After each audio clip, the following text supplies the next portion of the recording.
moo fi nekkoon mi ngi soog a amaat kon la 14e édition dinañ ci waxtaan ak professeur Magaye Kassé gannaaw le journal de 20h tàng fan yi nag ñëpp remarqué nañ ko sénégalais yu bëri ñu ngi koy ñaxtu maanaam coupure courant yu bare te yegg si moom moo tax tey jii ñu bëgg koo waxtaanee ci première partie soir d'info invité ci kenn ci syndicat ya nekk ca Sénélec Sutelec ñu bare xam nañ ko ki ko jiite di Habib Aïdara ñu ngi lay daral di la nuyu.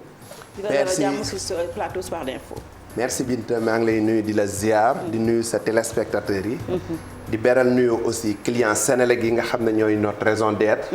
di nuyu aussi liggéeykat yëpp. su ma nee liggéeykat yi ëmb na ñëpp. parce que Sutelec. yamul rek Sénélec. am na Azer am na Commacel am na Contour Global. vraiment di beral nuyoo liggéeykat yëpp ak ñi leen di seetaan. ba xam nga ne clients yi mer nañ fan yi courant bi du muy dagg bari na de te gëjoon na lan moo ko waral.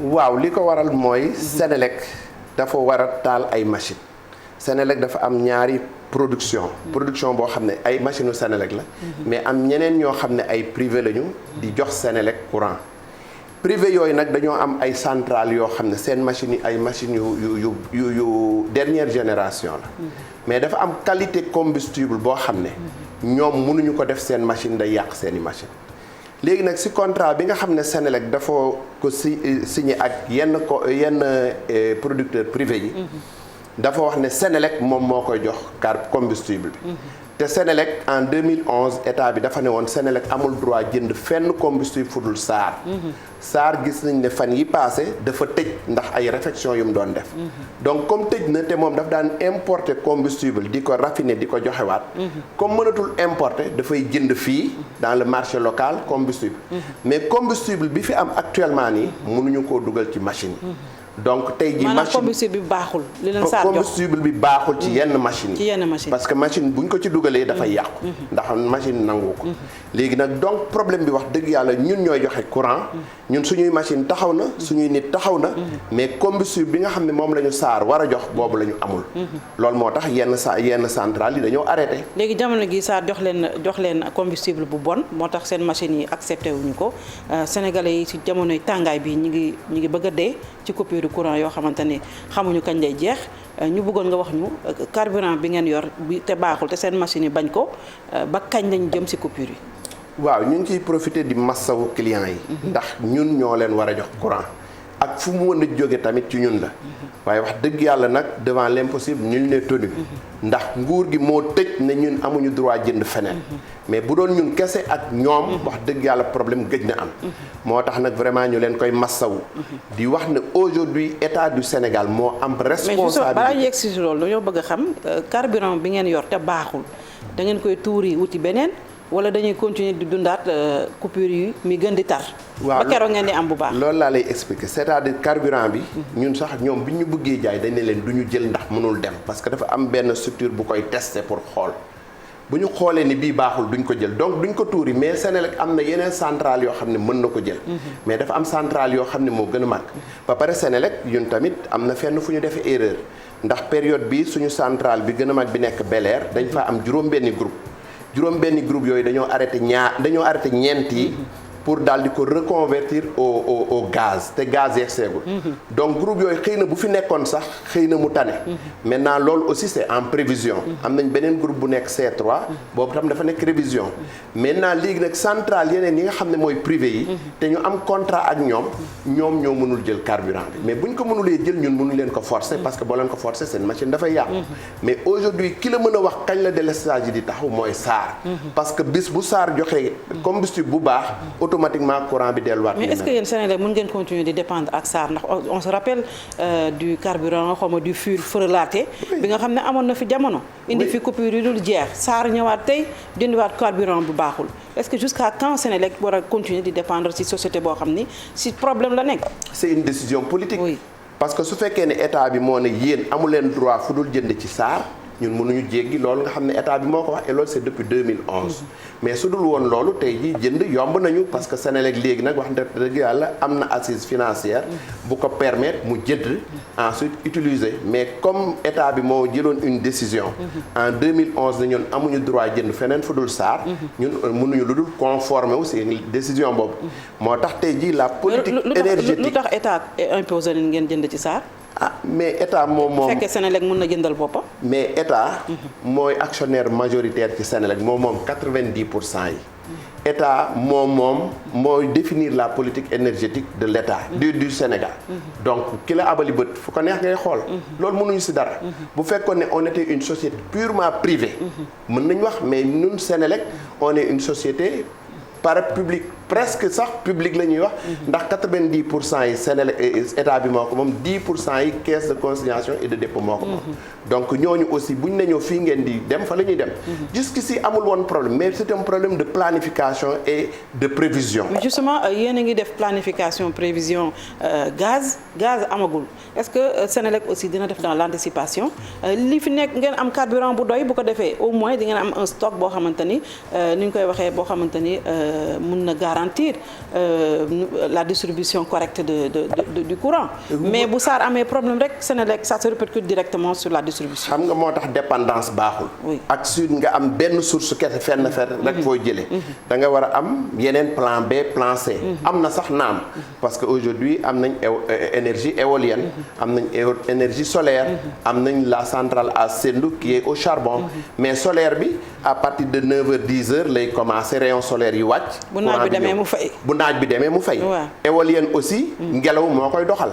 te ñun xam nañ ne période du tàngoor ngelaw du am donc on est un peu tributaire de ces centrales là l'État nag a fait de gros efforts wax moom mooy est-ce que Senelec mënu am aussi un stock de sécurité boo xamante ne en carburant boo xam ne bu SAR amee problème dina leen permettre ngeen liggéey sur une période bien déterminée ngeen épargner nit ñi ci coupure amoon na stock de sécurité mais loo xam ne xamoo kañ la jëm xam nga la guerre ukrainienne dafa impacter ñëpp on dépend aussi de on l'extérieur. est dépendant maintenant cette guerre là aussi xam nga fu muy commencer xamoo fu muy yem mais aujourd'hui li ñu waroon a def mooy d'abord même bu fekkee ne dañ ne exclusivité bi mooy SAR moo am ay récipients yu muy mën a stocker de grande quantité ñun amuñu pour jënd lu bari ñëw teg ko donc SAR bi mu xamee ne dafay arrêter importation arrêter raffinage bi dafa waroon a am stock bu doy ba nga xam ne le pays ne serait pas en péril mais aujourd'hui l'autonomie elle est précaire c'est vrai que ñu ngi délesté guddi gi la ñuy délesté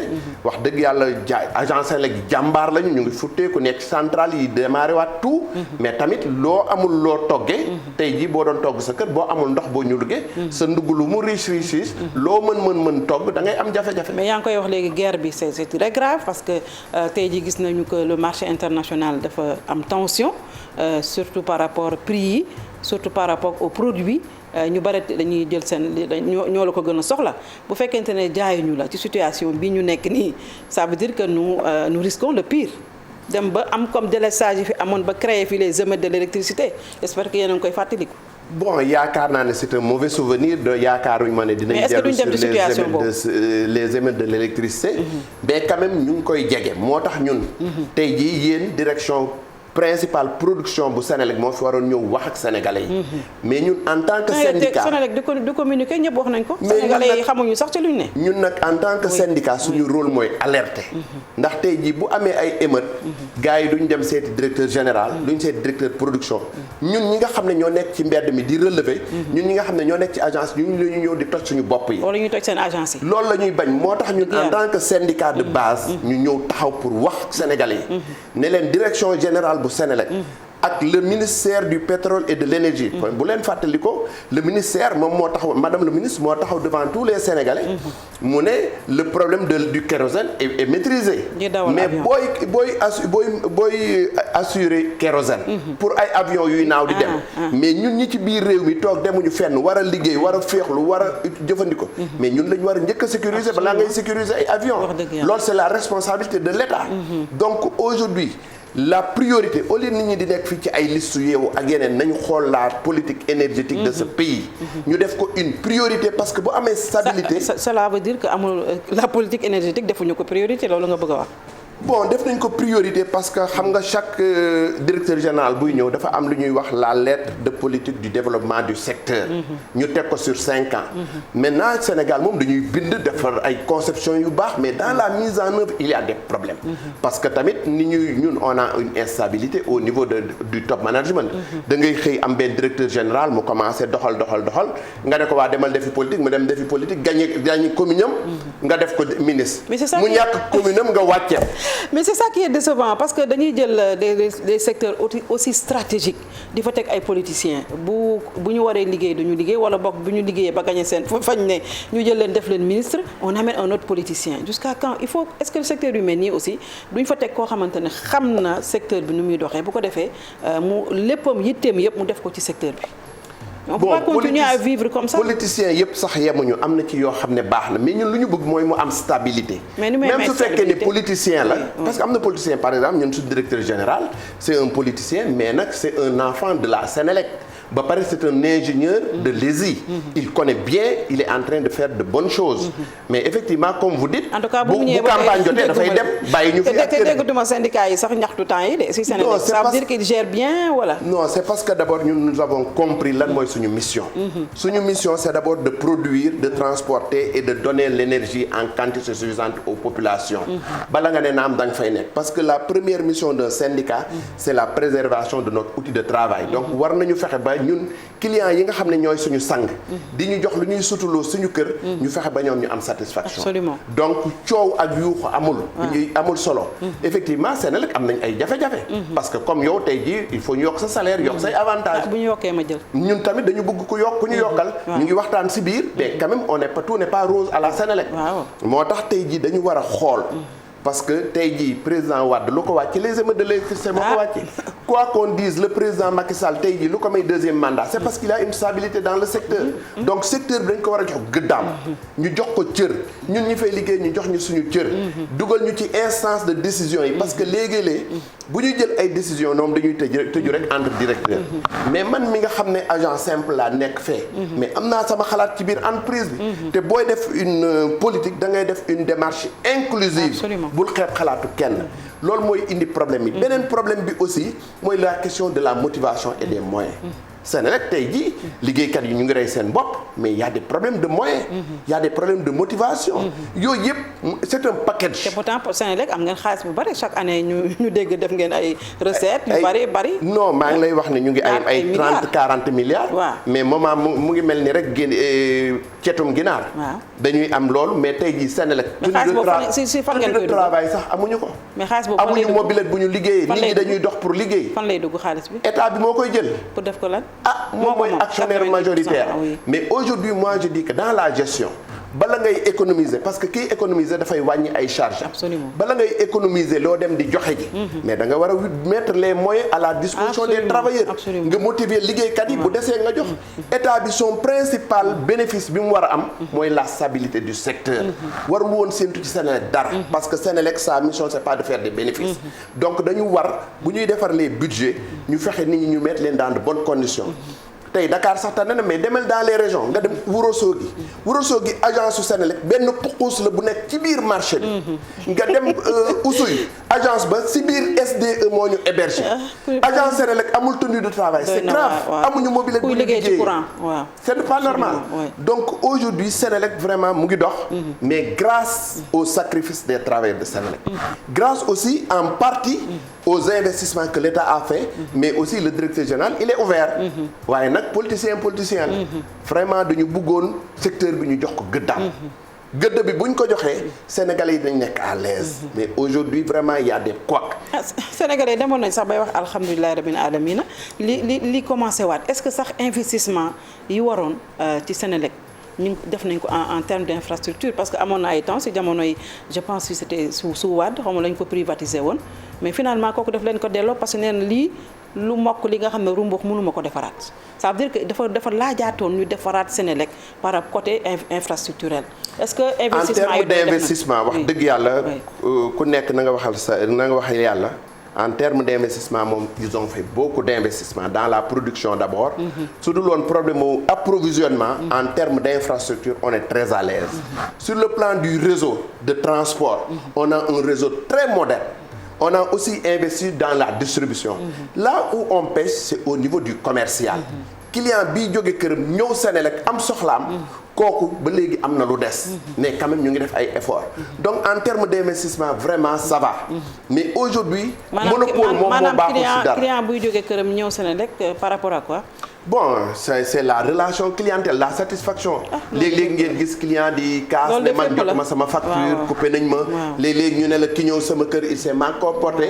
mais quand même on fait des efforts. et ensuite bu ñu ñëwee dañ leen war a accueillir dans un bon cadre. un très joli cadre. parce que ñun nag toll nañ foo xamante ne fii vraiment. même agent d'accueil yi sax dañ leen war a wutal ay tenue de travail ay costume ay yu solu ba rafet. di maquillé wu comme nii nga def bu ñu ñëwee nga xam ne kanam yu leer moo leen di accueillir. ñu mën a wax seen soxla ñu toppatoo leen ñu dem bu ñuy ñibbi ñu kontaan. mais léeg-léeg da ngay gis kuy ñëw Senelec da ngay mer. am na ci yenn yoo xam ne boo demee nag dañ la wax defal la ba nga kontaan. mais am na ci ñoo xamante ni ñi aussi vraiment. foofu moo tax léegi nii sax dañu choisir fay par transfert pour ne pas venir de fay facture bu cher ba pare ñu am accueil bu bon. non mais facture yi nag moom wax dëgg yàlla tane na. facture yi cher na lool c'est que facture Senelec. non clients yi ñoo war a moderne léegi c'est-à-dire facture kenn defatu ko ñëpp ñu ngi woyofal c'est moins cher et c'est plus pratique.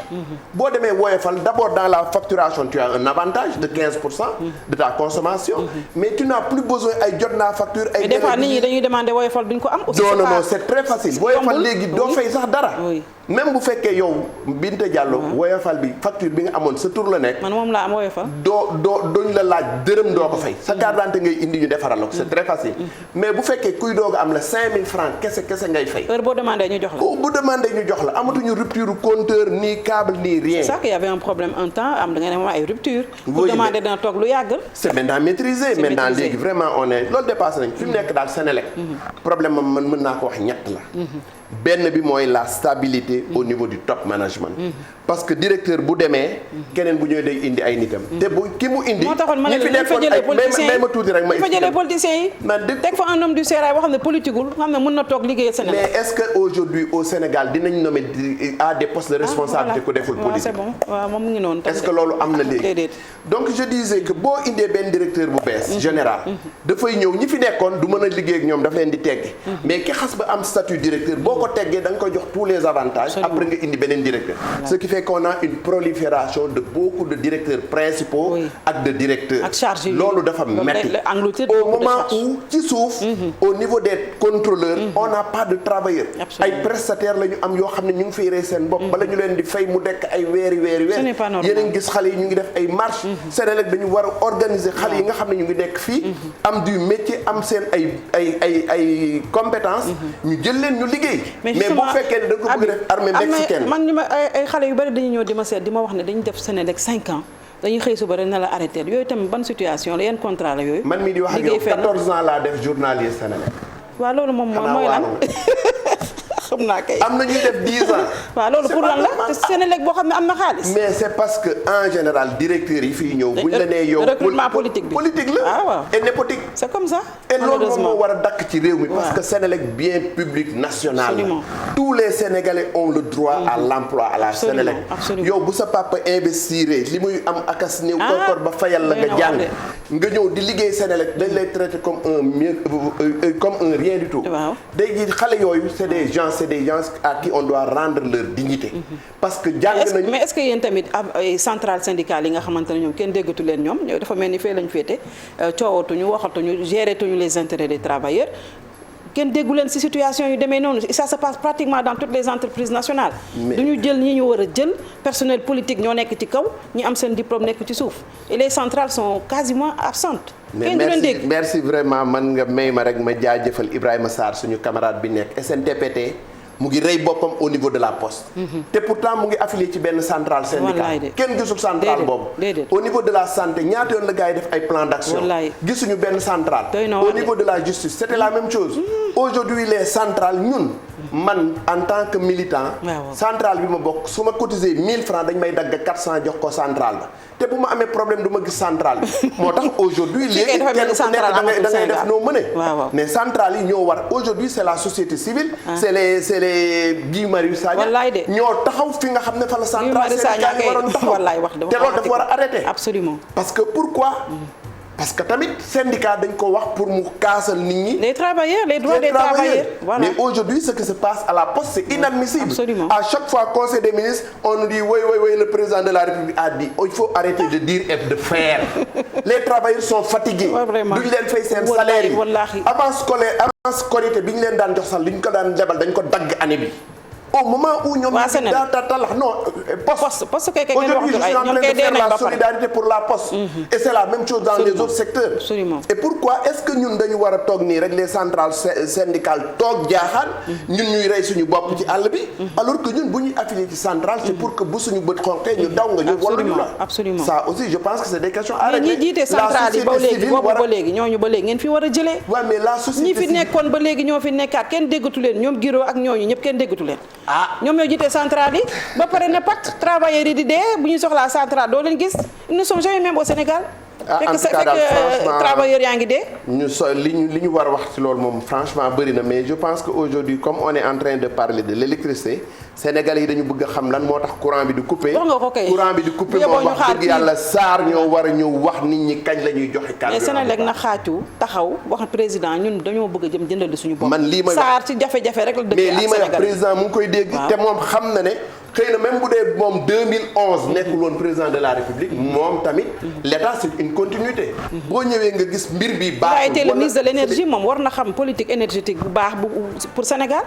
le Macky Sall a été le nu mu tuddati. directeur de l'énergie ministre de l'énergie. il a été à Petrosen. il a été à voilà. c'est-à-dire ñoom ñëpp xam nañu. voilà mais li ñuy def rek mooy la sourde oreille bàyyi ba yëf yi tàkk. bi daw di fay daay.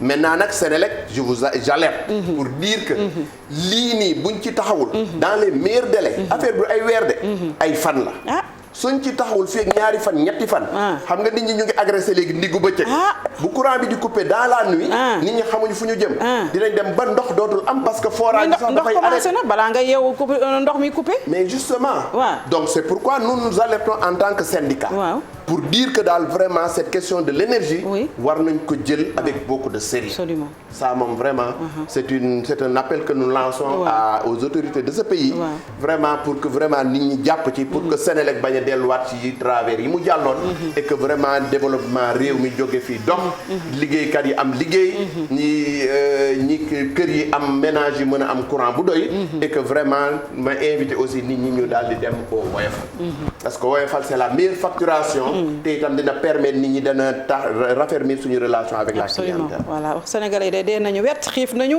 ba pare ñu bëgg yi tegati ay coupure de courant loolu moom du mën a dem gërëm la bu baax Habib Aïdara yaa jiite Sutelec ñëwoon wax ñu lu tax coupure de courant yi am ñu ngi lay gërëm.